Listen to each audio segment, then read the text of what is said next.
Bab ma yaqulu idza arada dukhulal khala.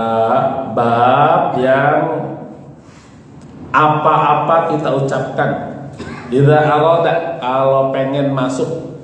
Masuk apa? Dukhulul khala. Namanya WC kalau bahasa kita. Tempat untuk buang hajat. Jadi banyak di sini orang punya hajat. Ada banyak hajat nggak Pak? Kalau banyak hajat buang-buangin aja, namanya jadi buang hajat ya. Dibuang hajatnya. Bahasa kita lainnya adalah buang air besar. Sabata fi sahihaini. Jadi hadis ini ada dalam kitab Sahih Bukhari dan Sahih Muslim. Bahkan Sahih Bukhari Muslim ini hadisnya. Berarti sahih nggak? Sahihaini udah di kitab dua sahih. An Anas, dari Anas bin Malik radhiyallahu anhu. Hadisnya dari Anas bin Malik radhiyallahu anhu. Anna Rasulullah sallallahu alaihi wasallam kana yaqulu 'inda dukhulil khala. Ini dari Anas, kata Anas. Kemarin kami sampaikan siapa Anas bin Malik itu, putra dari Ummu Sulaim yang menjadi pelayan Rasulullah sallallahu alaihi wasallam sejak kecil. Ya. Pada pertemuan sebelumnya sudah kita bahas sosok seorang Anas bin Malik. Mengabdi dia kepada Rasulullah ketika sampai di kota Madinah. Yang lain masih makanan, Ummu Sulaim ngasih apa nih kepada Rasulullah? Anak saya aja. Anas, kamu ngabdi itu sama Rasulullah. Maka periwayatan hadisnya Anas banyak banget, melebihi Umar bin Khattab, sahabat Nabi yang dari yang namanya kota Mekah. Kalau dibaca kita hadisnya itu lebih banyak Anas. Karena memang begitu, para sahabat itu profesional di bidangnya. Karena Umar itu banyak di pemerintahan, ini nggak banyak dia meriwayatkan hadis, tidak banyak Umar itu. Utsman tidak banyak meriwayatkan hadis. Tapi Anas itu banyak sekali. Kalau putranya Umar ibnu Khattab banyak, namanya Ibnu Umar, ya, itu banyak. Apa yang disampaikan? Rasul mengatakan kalau mau masuk kamar mandi, masuk WC, Rasul mengucapkan Allahumma inni a'udzubika minal khubuthi wal khaba'ith. Apal kita ya? Tapi kadang-kadang sering lupa. Padahal besok 10 hari itu mulia semuanya, nggak ada yang ngalahin tuh. Lebih dicintai dari Allah dari apapun. Wala jihad fisabilillah, bahkan dari jihad fisabilillah. Perkara kecil kita kadang-kadang kita tinggalin, padahal Rasul yang nyontoin dan Rasul yang membimbing Allah Subhanahu wa taala. Mau masuk kamar mandi, Rasul melangkahkan kakinya kanan apa kiri, Pak? Kiri. Tapi kita kadang-kadang saking seringnya tuh masuk kamar mandi tuh, udah agak mikir-mikir lagi kanan apa kiri, kan kagak kita mah. Padahal ketika kita berpikir masuk kaki kiri, itu kita sedang menegakkan sunnah Rasulullah Sallallahu Alaihi Wasallam. Kita sedang dicintai. Orang mau, kalau namanya dicintai, ngejar cinta dari Allah, itu kan apapun akan kita lakukan. Seharusnya kalau pasangan hidup kita senengnya itu jenggot kita dicukur, kita cukur nggak? Kita cukur. Pak, nggak seneng banget ada kumis jelek banget tuh, kayak kumisnya kayak tukul, cuma pinggir doang. Cukur apa Pak? Kita cukur supaya dia senang sama kita, kan begitu. Ini Allah mengajarkan kepada Rasulullah Sallallahu Alaihi Wasallam, masuk kamar mandinya diajarkan adabnya adalah dengan kaki kiri. Jadi kalau ada orang masuk kamar mandi pakai kaki kanan, dosa nggak Pak? Dosa nggak Pak? Enggak dosa, tapi dia enggak senang sama sunnah Rasul. Rasul masuk kamar mandinya pakai kaki kiri. Bacanya ini yang disampaikan oleh Anas bin Malik. Allahumma inni a'udzubika, ya Allah. Mau masuk kamar mandi dan tiga Allah itu. Inni a'udzubika, aku berlindung kepadamu. Ini kan tauhid nih. Manusia dimanapun, dalam kondisi apapun, di tempat yang manapun, itu minta perlindungannya bukan kepada RT-nya, bukan ke RW-nya, bukan kepada presidennya, tapi minta perlindungannya langsung kepada yang memelihara manusia. Allahumma inni a'udzubika, ya Allah, aku memohon perlindungan kepada Engkau, minal khubuthi wal khaba'ith. Kalau baca terjemahannya nanti dari setan laki-laki dan setan perempuan lah, bagaimana itu setan? Artinya maknanya adalah dari segala kotoran dan keburukan. Ya. Khubuthi di sini dikatakan jamaknya adalah al-khubuth, wal khaba'ith jamaknya adalah al-khabithah. Jadi baru masuk kamar mandi yang diingat Allah. Kenapa? Karena nanti ada ketika di dalam kamar mandi kita tidak boleh menyebutkan nama Allah secara zahiran, secara terang-terangan dengan keras, tidak boleh. Bahkan ada satu kebiasaan nanti hadis Rasul itu, Rasul karena pakai khotam, pakai cincin, Mbak. Kalau mau masuk kamar mandi Darul Khala itu dia kemudian melepaskan cincinnya. Karena ada tulisannya Allah Muhammad, ya. Dicopot dulu tuh. Makanya hati-hati sama baju, jangan sampai baju tulisannya di belakangnya surat Yasin. Lengkap banget lagi dari ayat 1 sampai terakhir. Ya, kadang-kadang kita kan pakai cinta banget sini, tulisannya udah. Akhirnya masuk kamar mandi ya. Hati-hati. Saya di persyarikatan di Muhammadiyah itu lambangnya itu ada syahadatnya, asyhadu alla ilaha illallah, begitu. Itu kalau lagi dibuat pin, buatnya dalam bentuk pin top itu nggak boleh tuh pakai syahadatnya. Jadi merepotkan sendiri, ya, merepotkan sendiri. Jadi udah tulisannya cukup nama organisasinya saja, tapi nggak usah pakai syahadatnya dulu. Logo mataharinya silahkan, tapi syahadatnya dihilangin dulu tuh. Kalau buat ditempel ada nama di pin, ya, ada di kantong, ada di seragam, itu nggak usah. Kalau sudah masuk kamar mandi, itu nggak usah jawab bersin saja, nggak usah gitu. Jawab bersin, Pak.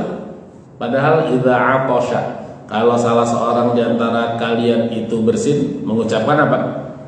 Alhamdulillah. Kemudian yang dengar mengucapkan apa? Yarhamukallah. Itu kalau sudah di kamar mandi, Pak, batal itu semua tuh. Nggak usah. Makanya kikuk kalau kamar mandi bawa handphone. Ada orang yang seneng bawa handphone kamar mandi itu sambil duduk. Ada yang baca koran dulu ya. Ini baca berita, saudara. Udah baca berita, ada telepon. Kita kan kebiasaan kita telepon salam, assalamualaikum, gitu ya. Di kamar mandi, lagi di kamar mandi kagak jawab tuh, akhirnya dia jawab. Yang kagak boleh, Pak. Ada hadisnya nih, baca hadis yang kedua.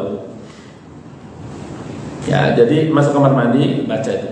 Ini sunnah kecil tapi sering udah boleh dilupakan.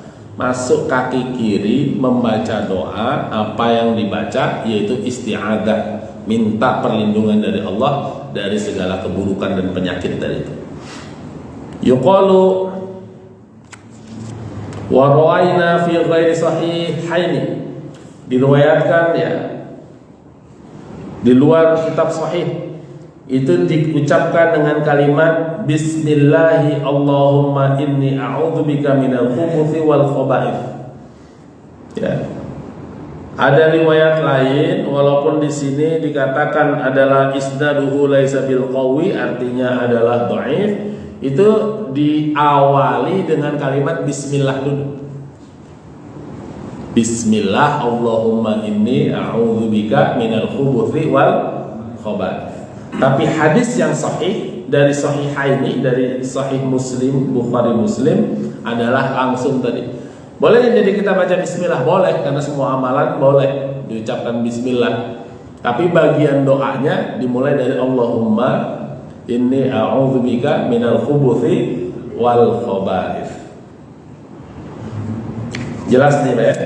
Jadi yang kita baca dari kecil kita tahu tuh doanya, hadisnya sahih, berarti bisa diamalin. Karena kan sering nih, kadang-kadang kita sering baca doa tapi kita nggak tahu ini ada hadis ini, bener nggak sih hadis ini? Ini bener nggak sih yang namanya bangun tidur itu kita baca alhamdulillahilladzi ahyana ba'dama, itu bener nggak sih hadisnya? Kadang-kadang kita nggak tahu tuh hadisnya bener apa enggak. Allahumma barik lana fima razaqtana wa qina azaban, itu bener nggak sih ada hadisnya? Belum pernah dengar dan belum pernah kita kaji begitu. Nah ini minimal kemarin kita tahu tuh kalau keluar rumah ada hadisnya bener itu. Masuk rumah ngucapin salam ada hadisnya bener itu. Masuk kamar mandi biasa kita baca ini bener ada hadisnya. Sahih Muslim, Sahih Bukhari, begitu ya. Bab an-nahyu an-dzikri wal kalam 'alal khala. Nah, ini selanjutnya kalau sudah masuk kamar mandi, an-nahyu ada larangan kita untuk zikir dan bercakap, ngobrol. Berarti kalau teleponan boleh nggak Pak? Dilarang orang anil kalam sambil ngobrol samping-sampingan aja tuh. Ngapain? Besok kemana? Ini gua ngatain banget ini kamar mandi, mentang-mentang bersih, ya di mall ya, samping-sampingan dia ngobrol. Jangan. Berarti kalau ngobrol begitu anil kalam an-nahyu, berarti teleponan juga. Ini kadang-kadang malah sekarang saya lihat itu di iklan diciptakan toilet buat pasangan suami istri 2. Saya pernah lihat gitu ya di iklan itu ya. Toiletnya biasanya kan kita toilet 1 nih, ini 2 hadap-hadapan, jadi belakang-belakangan gitu. Saking buat pasangan suami dan istri, lah apa enaknya juga. Biar kata tuh pasangan suami istri juga gitu-gitu amat ya. Jadi kalau lagi pengen buang air besar barengan berdua, belakang-belakangan. Lah ya apa enaknya coba lah. Udah diciptakan tuh begitu, toilet begitu sekarang. Apa itu? Masa orang disuruh ngobrol di toilet? Ini otak laki dan otak perempuan beda. Toilet di mall laki-laki Pak. Ini Alan Barbara ya kitabnya, bukan kitabnya, bukunya itu ya, risetnya. Itu menarik itu. Ketika perempuan sulit membaca map ya, dan laki-laki susah mencari sepatu. Judul bukunya itu begitu. Jadi di buku itu dituliskan bagi para wanita seringkali toilet itu sarana mereka buat ngobrol. Orang tuh tadi yang baju ungu ini ya, itu kalau di toilet tuh perempuan bisa ngobrol gitu. Kalau laki-laki cenderung saling diam. Maka ketika dia masuk, ketika dia lihat urinoirnya itu ada, dia akan ambil posisi terjauh dari pintu. Dan kalau ada orang masuk yang kedua, dia bukan mengambil posisi di samping orang yang tadi kencing pertama tuh. Dia mengambil posisi terjauh dari orang yang kencing pertama. Karena kecenderungannya akan diam. Habis begitu.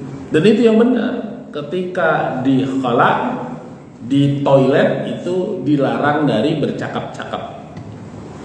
Hadisnya seperti apa Ustaz? Hadisnya yukrahu adzikru, dibenci kalau kita sampai berzikir wal kalamu hala qada'il hajah, dan bercakap-cakap pada saat sedang qada'il hajah. Qada'il hajah itu artinya adalah buang air besar. Sawa'un kana fis sahra'i au fi bunyan, sama kondisinya di tempat terbuka maupun di tempat tertutup. Ya, dulu itu buang air besar kadang di tempatnya yang terbuka. Dalam perjalanan safar dari kota Mekah ke kota Madinah, nggak ada tuh padang pasir, ada tuh di mana bukit-bukit, di belakang bukit itu tuh terbuka tempat. Sama ya, tidak diperintahkan kita bercakap-cakap. Wasawaun fi dzalika jamil adhkar wal kalam, ya, semua bentuk zikir dan pembicaraan juga tidak disukai. Illa kalam ad-darurah, kecuali perkataan yang darurat. Darurat itu adalah perkataan yang memang harus kita ngomong tuh. Makanya kadang-kadang ada orang kalau misalnya mau masuk kamar mandi, ada yang mau buka, dia kagak ngomong Pak, dia cuma gitu doang. Tapi ini kagak paham juga kadang nih yang mau buka nih. Ini apa nih? Dibuka lagi. Belum selesai. Tiga kan? Itu pada lagi ngeden dia. Oke. Makanya nggak bisa ngomong. Kalau ngomong itu kadang-kadang beda bahasa, beda makna. Ya. Yang di dalam orang Sunda, yang di luar orang Jawa. cepetan. Kata yang di dalam, karena dia orang Sunda, dibilang atos. Apa artinya atos? Atos apa orang Sunda berarti? Orang Sunda? Udah. Kata orang Sunda nih maksudnya udah selesai lagi pakai celana nih. Cepetan, atos. Tapi karena yang ngetuk orang Jawa dengernya atos, langsung membayanginnya keras nih kayaknya nih. Alot nih kayaknya nih. Harus pakai dul kolak ini kalau pakai atos begini. Kan kalau ngomong tuh, jadi arahnya bahasa karena beda bahasa, beda makna. Jadi sekarang pakai isyarat. Ada begitu tuh. Kadang orang nggak paham udah 3 kali kagak juga. Nah, dia bilang ada orang, ya dijawab juga dia. Idza atasa, bahkan kalau bersin kita tidak diperintahkan untuk mengucapkan alhamdulillah. Bersin loh. Tapi di sini dijelaskan kalau tidak membaca atau tidak diucapkan, artinya dalam hati itu diperbolehkan. Ya. Wal kalam bihadzal kulli makruh wa karahiyah tanzih, ya makruh tanzih wala yahrum, tapi derajatnya tidak sampai haram. Wa in atasa fa hamidallah taala biqalbihi, maka kalau dia bersin mengucapkan tahmid biqalbihi dengan hatinya saja, walam yuharrik lisanuhu fala ba'sa, enggak ngomong, yang penting enggak berlisan, enggak bersuara, maka enggak apa-apa, ya. Wa kadzalika yaf'alu halal jima', ya menurut para ulama demikian. Hadisnya kami sampaikan hadisnya rawaina an Ibnu Umar, dari Ibnu Umar. Ini tadi saya sampaikan Ibnu Umar itu anak Abdullah Ibnu Umar Ibnu Khattab, ya. Apa yang dikatakan marra rajulun bin Nabi sallallahu alaihi wasallam wa huwa yabul fasallama alaihi falam yarudda alaihi. Melintas seorang laki-laki, ya, kata Ibnu Umar ini diceritakan, dia melihat ada seorang laki-laki melintasi Rasul, dan Rasul itu dalam kondisi buang air kecil. Kemudian dia salam. Nah, ini orang nggak ngerti juga nih. Rasul lagi pipis, kemudian dia bilang assalamualaikum, begitu. Kan padahal dalam kaidahnya kalau ngucapin salam sunnah menjawabnya wajib. Apa yang dilakukan Rasul? Falam yarudda alaihi. Enggak dijawab sama Rasul. Jadi nggak dijawab sama Rasul. Nah, hadisnya kemudian disampaikan siapa laki-laki tadi, namanya adalah Wa'an Muhajir ibnu Qunfus, ya. Namanya Muhajir ibnu Qunfus radhiyallahu anhu qol. Nah, dia baru ngaku nih. Kalau tadi kan versi dari Ibnu Umar. Ibnu Umar melihat ada orang laki-laki, kata Ibnu Umar, jalan lewatin Rasul yang lagi buang air kecil, kemudian dia salam, nggak dijawab. Kita Ibnu Umar begitu. Dia buat pengakuan nih, ya. Muhajir ibnu Qunfus mengatakan, ataitu Nabi sallallahu alaihi wasallam, ya. Saya ini datang, ya, ke Nabi sallallahu alaihi wasallam dan dia dalam kondisi buang air kecil. Ya, dalam ruangan lagi buang air kecil. Fasallamtu alaihi, kemudian aku mengucapkan salam, namanya baru datang, mengucapin salam dong. Assalamualaikum begitu. Falam yarudda alayya hatta tawaddu'a. Enggak jawab salam saya sampai Rasul itu berwudu. Summa i'tadara ilayya wa qol, kemudian mengingatin aku nih dan mengatakan inni karihtu an adzkurallah ta'ala illa ala turin. Kata Rasul kemudian setelah selesai wudu, apa disampaikan kepada Muhajir tadi ini? Saya nggak suka tuh, karihtu, aku benci an adzkurallah, menyebut nama Allah, zikir kepada Allah, illa ala tuhrin, kecuali dalam kondisi toharoh, sudah suci, begitu kata Rasul. Jadi kalau lagi pipis lagi itu tidak perlu menjawab salam kalau berdasarkan hadis ini jelas. Tapi kalau dalam kondisi tadi darurah, ya, darurah untuk menunjukkan tanda ada, maka jawab dengan kalam bukan salam. Assalamualaikum. Masih pipisnya dia, pipisnya lama, minum air banyak. Assalamualaikum, masih kencing juga tuh dia. Nggak jawab-jawab juga, udah 3 kali nih. Takutnya hal yang penting, maka bilang yo gitu, nggak apa-apa. Ketimbang mengucapkan salam. mendahulukan kalam daripada salam ketika dalam kondisi qadaul hajah. Ya, buang air kecil atau buang air besar tadi. Sedikit lagi Pak hadisnya. Jelas nih Pak ya. Jadi Rasul nggak mau jawab salam, kata Rasul, aku benci, aku tidak suka menyebut nama Allah kecuali dalam kondisi suci. Itu Rasul. Hadis sahih rawahu Abu Dawud wa Nasa'i wa Ibnu Majah bi asanid as-sahih. Ya, ini hadis sahih bisa diamalkan. Bab an-nahyu anis salam alal jalis li qada'il hajah. Enggak boleh tadi ya. Sama. Saya percepat lagi. Bab ma yaqulu idza kharaja minal khala'. Satu lagi hadis, apa yang diucapkan ketika kita keluar dari kamar mandi. Yaqulu ghufranaka alhamdulillahilladzi adhaba 'anil adha wa 'afani. Thabata fi hadis sahih, dalam hadis sahih fi Sunan Abi Dawud, ya, diriwayatkan oleh Abu Dawud wa Tirmizi, anna Rasulullah sallallahu alaihi wasallam kana yaqul ghufranaka. Ada hadis yang sangat pendek, minimal keluar dari kamar mandi berarti kaki apa Pak? Kanan, saudara. Jadi melatih diri, ingatan kita masuk kamar mandi kaki kiri, keluar kaki kanan. Ini membiasakan, ini masalah kebiasaan aja. Makanya kita saya sampaikan, yang jangan dilawan turun dari busway, ya. Kaki kanan ini jatuh dari busway kaki kanan. Susah kalau sambil mobil jalan, pasti biasa posisi kita kaki kiri. Keluar dari kamar mandi kaki kanan. Apa yang diucapkan Rasul dalam hadis yang diriwayatkan oleh Abu Dawud dan Tirmizi, Rasul mengatakan kalimat yang sangat pendek sederhana, ghufranaka. Bacanya apa Pak?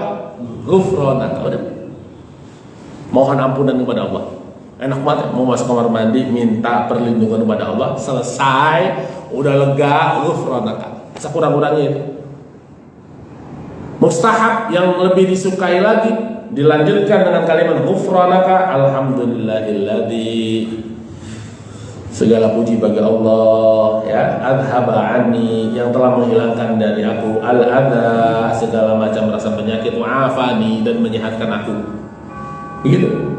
Jadi kalau kita boleh keluar kamar mandi yang mau singkat saja, singkat, keluar kaki kanan langsung ghufranaka, selesai. Itu sudah sunnah.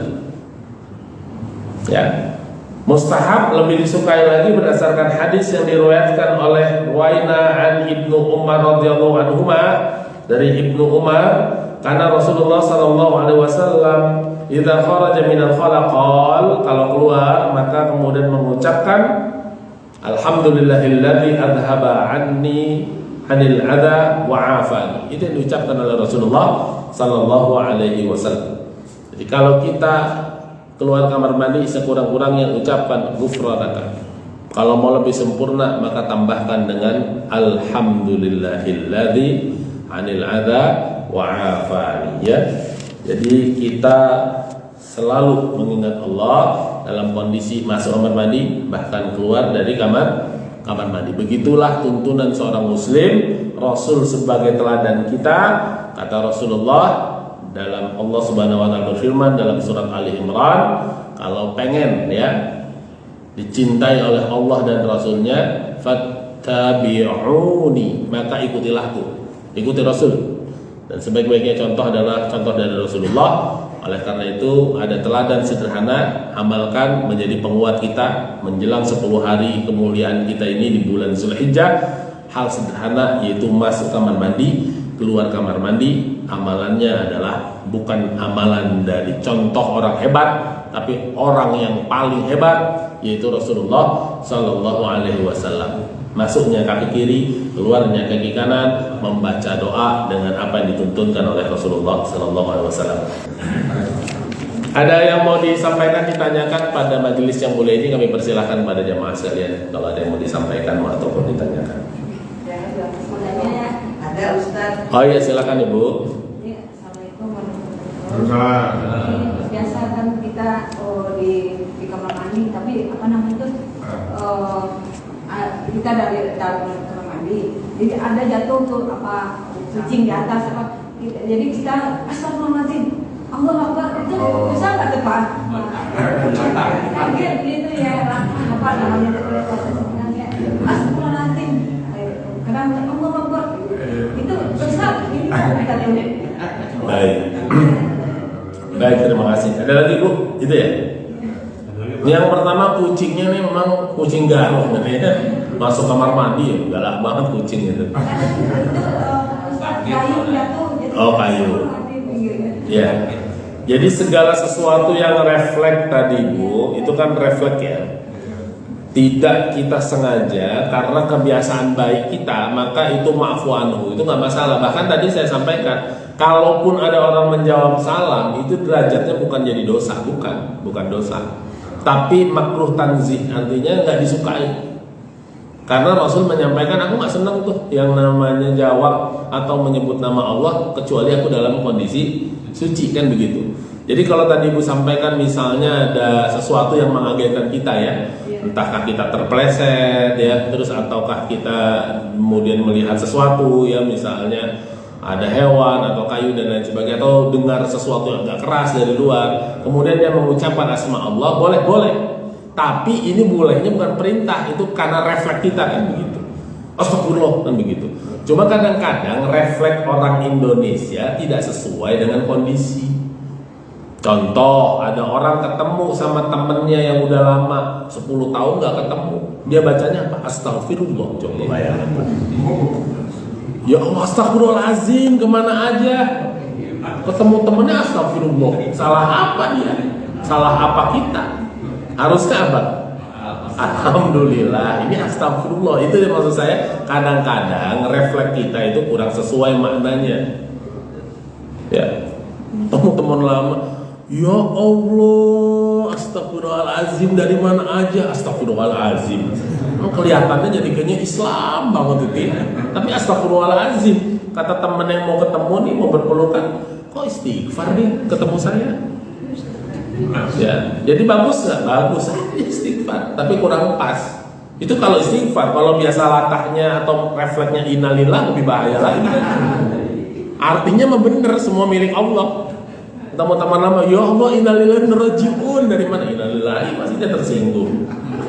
Ya, jadi kalau kita merefleksikan tadi sesuatu boleh, nggak apa-apa, nggak berdosa. Misalnya agar Allahu Akbar, astagfirullahaladzim gitu ya, itu nggak ada masalah. Selama itu bukan faktor kesengajaan kita, tapi karena refleks dari sesuatu yang mengagetkan kita, mengejutkan kita dan lain sebagainya. Ada lagi yang lain? Silakan. Misalnya, ya saya pernah bertamu ke orang yang ada, jadi kamar mandi itu tulis untuk masuk, doanya di pintu, terus doanya udah masuk. Waktu keluar, ditempel juga, tapi dalam kamar mandi, bukan nakal kali itu. Gimana? Iya. Baik. Jadi tuntunannya adalah mengucapkan itu juga bukan posisi dalam kamar mandi. Sama, mengucapkannya itu adalah posisinya di luar kamar mandi. Kalimat ghufranaka sebenarnya tidak mengandung kalimat Allah langsung. Kaknya itu domirnya kepada Allah. Sebaiknya tetap diletakkan, bukan berada di dalam. Apalagi kalimatnya yang ada kalimat Allahnya, ya. Karena ghufranaka artinya adalah kami memohon ampunan kepada Engkau.